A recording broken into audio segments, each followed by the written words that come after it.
High, সবাই কেমন আছেন? আসসালামু আলাইকুম। আমি স্বপ্না। আমার এই ছোট্ট ভিডিওটি আমি আমার ছোট্ট একটা চ্যানেল রয়েছে, সেই চ্যানেলের উদ্দেশ্যেই করা।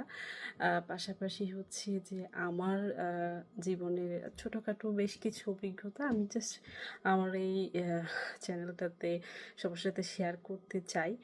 উম আহ তাই আজকে আমি যে বিষয়টাতে আমার যে অভিজ্ঞতা সেটা শেয়ার করার জন্য ভিডিও রেকর্ডিংটা করছি, সেটা হচ্ছে ইউএস এম্বাসিতে আমরা অনেকেই ইন্টারভিউর জন্য অপেক্ষা করি বা চেষ্টা করছি, প্রসেসিংয়ে আছে অনেকের কেস। তো আমি খুবই সাম্প্রতিক সময়েই বাংলাদেশ থেকে ইউএসএ এসেছি। তো আমার বর্তমান সময় যেহেতু সবারই ইউএসএ আসার ক্ষেত্রে বেশ কিছু সমস্যার সম্মুখীন হচ্ছে এবং ভিসা রেশিওটা অনেক কম। তো আমার যে অভিজ্ঞতাটা সেটা আমি শেয়ার করি। আমি যতটুকু আমার ইন্টারভিউতে আমি ফেস করেছি, আমি আসলে ইন্টারভিউর আগে সবার মতোই সবাই হয়তো করে, আমিও করেছি। সেটা হচ্ছে যে ইউটিউব চ্যানেল দেখে ভিসা ইন্টারভিউতে কীভাবে অ্যাটেন্ড করতে হয়, ভিসা ইন্টারভিউ কী কী প্রশ্ন করে, আহ, ইত্যাদি ইত্যাদি, কী কী আপলোড করতে হবে, কিভাবে ড্রেস আপ করতে হবে, সব কিছুই আমি ইউটিউব চ্যানেল থেকে দেখার চেষ্টা করেছি। এক্ষেত্রে যেটা হয় যে আমি অনেক সময়ই দেখা গেছে যে সবাই ভালো নির্দেশনা দেন, তারপরেও আমার কাছে মনে হয়েছে আমি যতটা ইউটিউব থেকে জেনেছি তার চেয়ে অনেক সহজ ছিল বাস্তব অভিজ্ঞতা। ইউএস এম্বাসি যেটা এখন বর্তমানে যে ভিসাগুলো দিচ্ছে সেটা হচ্ছে ইমিগ্রেশন ভিসাগুলো তারা দিচ্ছে, বাবা মা ভাই বোন এবং হচ্ছে ওয়াইফ, এই ভিসাগুলো হচ্ছে। এবং আমি যতটুকু দেখেছি, আমি আমার পার্সোনাল যে অভিজ্ঞতা সেখানে আত্মবিশ্বাসের সাথে আনসার তো করতেই হবে, সেটা তো কোনো বিকল্প নেই। এছাড়া হচ্ছে খুবই সাধারণ কিছু প্রশ্ন, খুবই সাধারণ কিছু প্রশ্ন ভাই বোন বাবা মার ক্ষেত্রে করা হয়। যিনি আপনার জন্য অ্যাপ্লিকেশন করেছেন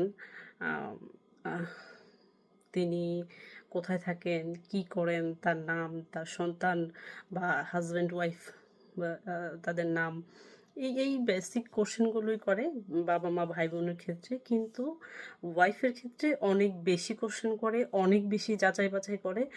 আর ক্ষেত্রে অনেক সময় তারা রাখে আর কি। অন্যান্য ক্যান্ডিডেট যারা আছে ভাই বোন বাবা মা তাদের থেকে বেশি সময় হচ্ছে ওয়াইফের ক্ষেত্রে নেয় তারা ভেরিফাই করার জন্য। এক্ষেত্রে আমি যতটুকু দেখেছি যে তারা মূল ডকুমেন্টসগুলোই দেখতে চায়, যেমন হচ্ছে ওয়াইফের ক্ষেত্রে ম্যারেজ সার্টিফিকেট, নিকানামা, ইংলিশ বাংলা দুইটাই দেখে। এছাড়া নোটারি করা থাকতে হবে এগুলো। পাশাপাশি বিয়ের ডকুমেন্টসের পাশাপাশি যেটা থাকতে হয় ছবি। আমি অনেকগুলো ছবি নিয়ে গিয়েছিলাম। আমি বলবো না যে খুব বেশি ছবি নেওয়া যাবে না, ব্যাপারটা এরকম না। আমি অনেক সময় দেখি যে খুব বেশি ছবি নেওয়ার দরকার নেই, তারা সন্দেহ করতে পারে, এই করতে পারে, সেই করতে পারে, এগুলো অনেকেই নির্দেশনা দেন। বাট আমি যতটুকু দেখেছি, আমি ছবিগুলোকে দুইটা ভাগে বিভক্ত করে নিয়ে গেছি। যেটা হচ্ছে যে আমি ওরা যদি আমার কাছে ছবি চায়, সেক্ষেত্রে আমি তাৎক্ষণিক যেই ছবিগুলো দিব সেগুলোর মধ্যে হচ্ছে সময় অনুযায়ী সিরিয়ালে আমি সাজিয়েছিলাম। এছাড়াও আমি আলাদা করে আরেকটা ফোল্ডার নিয়ে গিয়েছিলাম ছবির, যেখানে আমি সব ছবি মিক্স ছিল এবং অতিরিক্ত ছবি ছিল। অতিরিক্ত ছবিগুলো একটা ফোল্ডার করেছি আমি, এবং যে ছবিগুলো হচ্ছে সরাসরি ওরা চাইলেই দেখাবো সেগুলো আলাদা করেছি। দেখা যায় যে ওরা, আপনি যখন ছবি দেখাচ্ছেন তখন ওরা আরও ছবি চাইতে পারে। এছাড়া আমার কাছে যদিও যায়নি, আমি যেহেতু ওপেন উইন্ডোতে কোশ্চেন করে সবারটাই শোনা যায়, সবাই ক্যান্সার করছে সেটাও শোনা যায়। তো অন্যান্যদের যেটা হচ্ছে যে বিয়ের পিকচার রয়েছে, কিন্তু বিয়ের পিকচারের সাথে এখনকার বর্তমানের ছবির মিল নেই। এই যে লম্বা একটা গ্যাপ, এই গ্যাপের মাঝখানে অবশ্যই আপনারা মিট করবেন আমার যেটা মনে হয়, এবং মিট করার পর ছবি নিশ্চয়ই কালেক্ট করতে হবে। না হলে এই এই আমি দেখেছি যে একজনকে এই জন্য ক্যান্সেল করেছি এবং অনেকগুলো ডকুমেন্টস তার কাছে চাওয়া হয়েছে। আমি সাজেস্ট করার কেউ নই, জাস্ট আমি আমার অভিজ্ঞতাটা বলছি, আমার কাছে যেটা মনে হয়েছে। আমার একটা মূল ডকুমেন্টসই ছিল না। তো প্রথমে যখন ফিঙ্গারপ্রিন্ট নেয় তখনই আমাকে বলেছিল যে আপনার এই মূল ডকুমেন্টসটা নেই। কিন্তু আমি কনফিডেন্টলি ছিলাম যে এই মূল ডকুমেন্টসটা না থাকার পেছনে আমার একটা ভ্যালিড রিজন ছিল। তো আপনি যদি ভ্যালিড কোনো রিজন বলতে পারেন এবং দেখাতে পারেন, প্রুফ করতে পারেন, সেক্ষেত্রে আমার মনে হয় না খুব প্রবলেম হওয়ার কথা। কিন্তু ওরা অ্যাকুরেট মূল ডকুমেন্টসগুলোই দেখবে, ফটোকপি ওরা অ্যাকসেপ্ট করে না। যদিও আমার একটা ডকুমেন্টস ফটোকপি ওরা অ্যাকসেপ্ট করেছিল, কারণ এর পেছনে একটা কারণ ছিল, আমি যুক্তিযুক্ত একটা কারণ দেখাতে পেরেছি তাদের। কিন্তু আমি কাউকে সাজেস্ট করব না যে আপনারা কোনো ফটোকপির উপর ভিত্তি করে ইন্টারভিউ ফেস করেন, কারণ ফটোকপি ওরা একদমই গ্রহণ করে না, একদমই না। এবং অনেক ক্ষেত্রে অ্যাডিশনাল ডকুমেন্টস দেখতে চাই, যেমন হচ্ছে আপনার যে অ্যাপ্লিকেন্ট তার তিনি আপনাকে কোনো রেমিটেন্স পাঠিয়েছে কিনা। স্ত্রীর ক্ষেত্রে তো ডেফিনেটলি এটা জানতে চাইবে, যদিও আমাকে এই কোশ্চেনটা একদমই করেনি, সেটা একটা ডিফারেন্ট ব্যাপার। আমার ক্ষেত্রে আমাকে কেন আমার কাছ থেকে কেন জানতে চাইনি সেটা আমি জানি না, বাট আমার কাছে এই ডকুমেন্টসগুলো ছিল। আপনি রেমিটেন্স যেটা পেয়েছেন সেটা অবশ্যই যেই কপিটা থাকবে সেটা আপনাকে কালেক্ট করে রাখতে হবে বিভিন্ন টাইমের। ব্যাংক স্টেটমেন্ট থাকতে পারে যদি ব্যাংকে সরাসরি টাকা পাঠায়, তারপর হচ্ছে ছবি এবং নিকানামা, আপনার জন্ম নিবন্ধন, আপনার ভোটার আইডি, সবই অরিজিনাল কপি। এর বাইরে কোনো কিছু লাগে আমার মনে হয়নি। আর হচ্ছে যদি আপনাদের চিঠি, মেল এগুলো যদি থাকে, আমি যদিও সব কিছুই আমার কাছে ছিল, আমার কাছে চাইনি, বাট যদি কোনো কারণে তাদের কাছে কোনো বিষয়ে মিসম্যাচ মনে হয় সেক্ষেত্রে এগুলো চাইতে পারে এবং চায়। সেই কারণে আমি বলবো যে এগুলো কালেক্ট রাখা ভালো। যত ধরনের কমিউনিকেশন হয় আপনাদের মধ্যে সেগুলো রাখা ভালো। আমি শুধু এটা বলছি স্পাউসের ক্ষেত্রে। এছাড়া যারা ভাই বোন বাবা মা রয়েছে তাদের ক্ষেত্রে যিনি পিটিশনার, যিনি আপনার জন্য অ্যাপ্লিকেশন করেছেন, তার অরিজিনাল বার্থ সার্টিফিকেট, জন্ম নিবন্ধন আমরা যেটা বলি আর কি, এটা অবশ্যই সাথে নিয়ে যেতে হয়।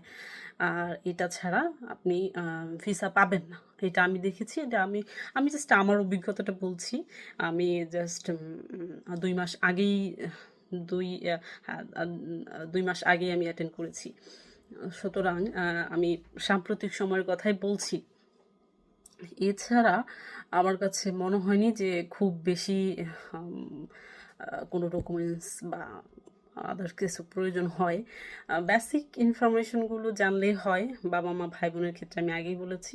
আবার স্পাউসের ক্ষেত্রে আপনাদের কখন দেখা হয়েছে, কিভাবে বিয়ের আয়োজন হলো, কারা কারা বিয়েতে ছিল, এভরিথিং আপনাকে বলতে হবে। যদি আপনাদের রিলেশনের বিয়ে হয়, কখন ডিসিশন নিলেন যে আপনারা বিয়ে করছেন বা বিয়ে করবেন, বিয়েতে কতজন ছিল, বিয়ের কোনো পিকচার যদি থাকে সেগুলো অবশ্যই নিয়ে যেতে পারেন। যদিও কোনো কারণে যদি বিয়ের পিকচার না থাকে, তো বিয়ের পরে আপনারা একসাথে সময় কাটিয়েছেন সেইগুলোর ছবি, যথাযথ ছবি লাগবে। হ্যাঁ, যদি বিয়ের কোনো কারণে ছবি না থাকে সেক্ষেত্রে যথাযথ অন্যান্য যেই সময়গুলো কাটিয়েছেন সেগুলো পিকচার নিয়ে যেতে পারেন। এক্ষেত্রে আমি বলবো যে আমি যখন ইন্টারভিউ দিই তখন আমি খুব নার্ভাস ছিলাম। তো আমার যিনি কেস প্রসেস করেছেন তিনি আমার খুবই শ্রদ্ধেয় একজন বড় ভাই। তো ওনাকে আমি জিজ্ঞেস করেছিলাম, ভাই আমি কি অ্যান্সার করব, কি প্রশ্ন করবে। উনি আমাকে একটাই সাজেশন বলেছিল যে যাই প্রশ্ন করুক না কেন, আমি তোমাকে প্রশ্ন বলতে পারবো না, যাই প্রশ্ন করুক না কেন তোমাকে সত্যি কথা বলতে হবে।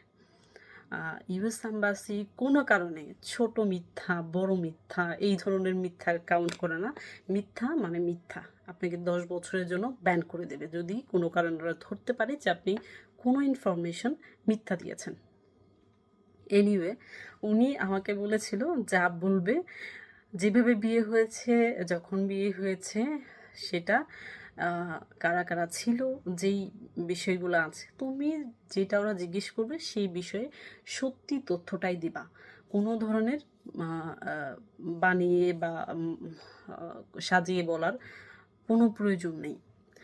এবং অনেকে বলে যে হ্যাঁ, প্রেমের বিয়েগুলো অনেক সময় ওরা ভালো চোখে দেখে না।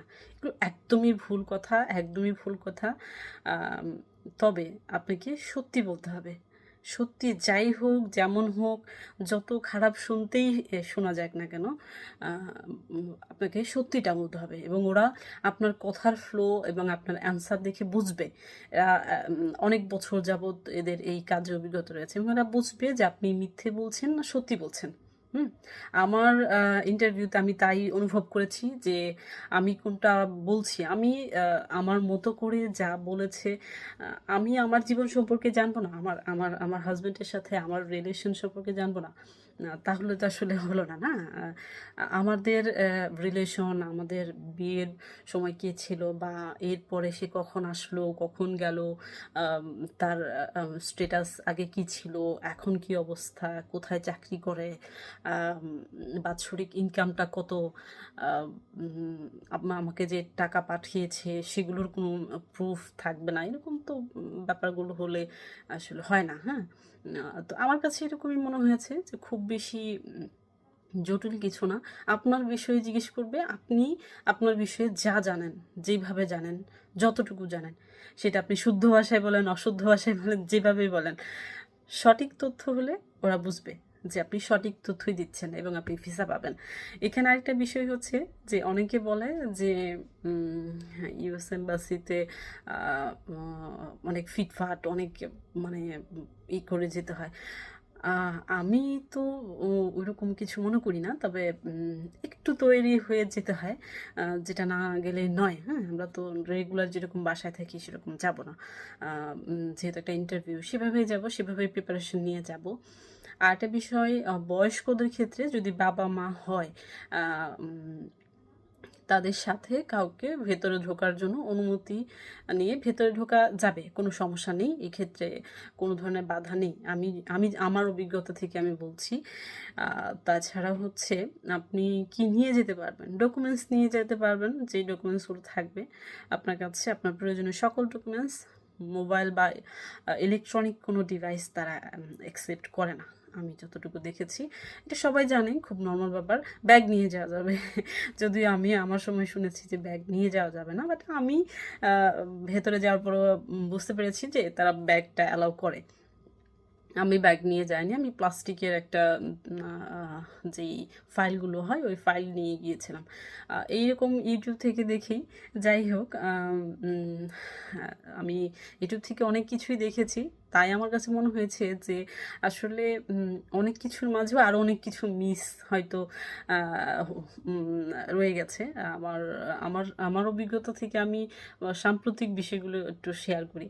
আমি যেমন হচ্ছে ইন্টারভিউর আগে একটা জিনিস যেটা হয় সেটা হচ্ছে ইন্টারভিউর আগে আপনি ১ মাস আগে থেকেই দূতাবাস থেকে মেইল পাবেন যে আপনার আগামী মাসে ইন্টারভিউ, আর আগামী মাসে ইন্টারভিউ, অথবা ২ মাস আগে থেকেও পেতে পারেন, অথবা ৬০ দিন পর আপনার ইন্টারভিউ। এরকম অনেক মেইল আসবে। যে মেইলগুলো আপনি গুরুত্ব দিয়েই দেখবেন, বাট মানে অস্থির হওয়ার কিছু নাই। যে আমার ১ মাস হয়ে গেছে, ১ মাস আগেই বলতেছে আমার ১ মাস হয়ে গেছে, বাট আপনার কোনো ইন্টারভিউ ডেট সহ কোনো মেইল আসতেছে না। এটা কোনো ভয়ের বিষয় না। ওরা আপনার সিরিয়াল অনুযায়ী আপনাকে ইন্টারভিউর একটা আ মা স্কেডিউল সহ মেইল করবে। এর আগে আপনাকে যেটা করতে হবে সেটা হচ্ছে মেডিকেল। আমি যদিও এই ব্যাপারটা পরে বলছি, ইন্টারভিউটাই আগে বলছি। আ মেডিকেলটা হচ্ছে আপনাকে, আমি ১ মাস আগে করেছি। ১ মাস ১৫ দিন আগে করেছি সম্ভবত। ১ মাসের একটু আগে করেছি। ১ মাস হয়তো একটু আগে করেছি, হ্যাঁ। সেক্ষেত্রে যেটা হয় যে ওরা অনেক সময়, আমি বলছি না কোনোভাবেই আমার এই মানে কথাটাই মানতে হবে এরকম কিছু না।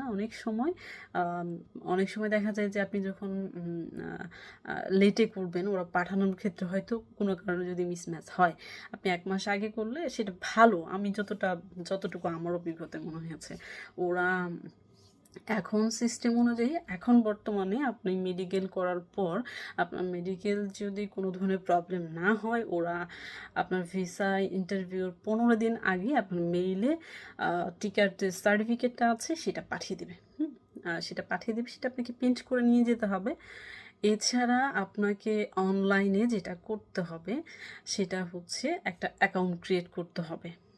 যে অ্যাকাউন্টে আপনি কোথা থেকে ভিসা কালেক্ট করবেন সেটা আপনার মেনশন করতে হবে। এটা আপনি ইন্টারভিউ পরেও করতে পারেন, সমস্যা নেই। এটা খুব বড় কিছু না।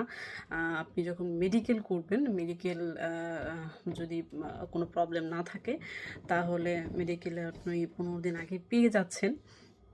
এটা প্রিন্ট করতে হবে এবং ইউএস এম্বাসির ওয়েবসাইটে রয়েছে কোন কোন মেডিকেল প্রতিষ্ঠানগুলো থেকে আপনি ইউএসের জন্য মেডিকেলটা করতে পারবেন।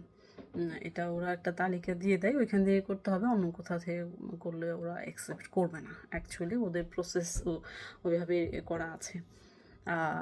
এছাড়া আপনি যখন ভিসা ইন্টারভিউ শেষ হবে, আপনাকে সাথে সাথেই জানিয়ে দেওয়া হবে যে আপনি ভিসা পাচ্ছেন। এবং ভিসা পাওয়ার ক্ষেত্রে যেটা যেহেতু আমার হাজব্যান্ড ভিসা ফি দিয়ে দিয়েছিল, সেক্ষেত্রে আমার ফ্রি প্রসেসিংটা আমাকে করতে হয়নি। ওই ধরনের কোনো অ্যাক্টিভিটিস আমি ঠিক জানি না, এই পাশ থেকে করার প্রসিডিউরটা আমি জানি না যে যদি ভিসা ফি না দেওয়া হয় সেভাবে কীভাবে ভিসা ফিটা দিতে হয়। আমার এই বিষয়টা জানা নেই, সরি।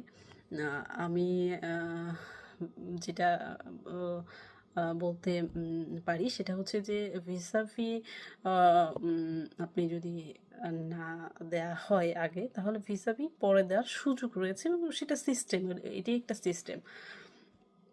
এনিওয়ে, আপনি ভিসা ইন্টারভিউ শেষ করলে আপনাকে একটা টাইম লিমিট দিয়ে দেওয়া হবে যে আপনি ভিসা পেয়ে যাবেন। এবং আপনার ভিসা যখন আপনার প্রসেসিং হবে, আপনি চেক করতে পারবেন যে আপনার ভিসা স্ট্যাটাসটা কী, আপনার ভিসা প্রিন্ট হয়েছে কি না। প্রসেসে খুব বেশি সময় লাগে না, 7 থেকে 15 দিনের মধ্যে ওরা ভিসা দিয়ে দেয়, খুব বেশি সময় ওরা নেয় না।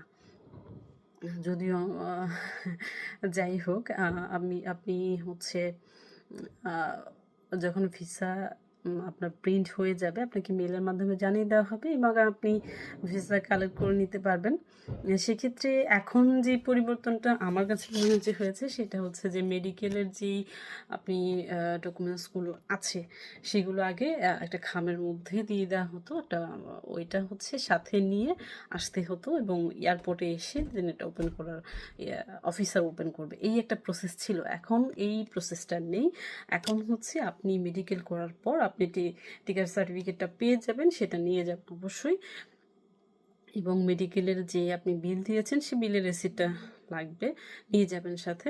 তাছাড়া এইটুকুই। আর বাকি যে ইনফরমেশনগুলো আছে মেডিকেল রিলেটেড, এরা অনলাইনেই পাঠিয়ে দেবে, আপনার আর ক্যারি করার কোনো প্রয়োজন নেই। আপনার যে মেডিকেল যে ইস্যুটা আছে ওরা অনলাইনেই এদেশে পাঠিয়ে দেবে, আপনি আসার আগেই এদেশে পৌঁছে যাবে আপনার রিপোর্ট। আমি যেটা দেখেছি যে ওরা টিবি আছে কিনা এটা চেক করে, এইচআইভি আছে কিনা এই বিষয়গুলো চেক করে। আর কিছু টিকা আছে, সেই টিকাগুলো দেয়। খুব বেশি কঠিন কিছু না মেডিকেলে, হ্যাঁ, একটু টাইম নিয়ে যেতে হয়, কারণ অনেকের একই সেন্টারে দেখা যায় যে অন্যান্য দেশের জন্য মেডিকেল করছে। আপনারা টাইম নিয়ে যাবেন। আমি জানি না আমি কতটুকু গুছিয়ে বলতে পারলাম, আমি আমার অভিজ্ঞতাটা শেয়ার করলাম। আশা করছি আমার কথাগুলো আপনার কোনো না কোনোভাবে কাজে লাগবে। যদিও কাজে না লাগে, একটু স্বস্তি পাবেন যে আসলে অত বেশি কঠিন কিছু না, এত টেনশন করে কিছু নাই। বিভিন্ন ভিডিও দেখে অতটা ওয়ারিড হওয়ার কিছু নাই যে আমি এটা করিনি, আমি ওইটা করিনি, এরকম কিছু না। আমি একটা সাজেশনই দিতে পারি যে আপনার অ্যাপ্লিকেশনটা অবশ্যই একজন এক্সপার্ট দিয়ে করাবেন এবং প্রসেসিংটা কোনো এক্সপার্টের মাধ্যমেই করাবেন। আপনি নিজেও করতে পারেন যদি আপনি খুব ভালো জানেন, মানে আমার পরামর্শ থাকবে যদি আপনি মোটামুটিও জানেন বা খুব ভালো না জানেন, তাহলে অবশ্যই একজন এক্সপার্ট দিয়ে করানো ভালো। ওকে, ঠিক আছে, ভালো থাকবেন সবাই। আসসালামু আলাইকুম।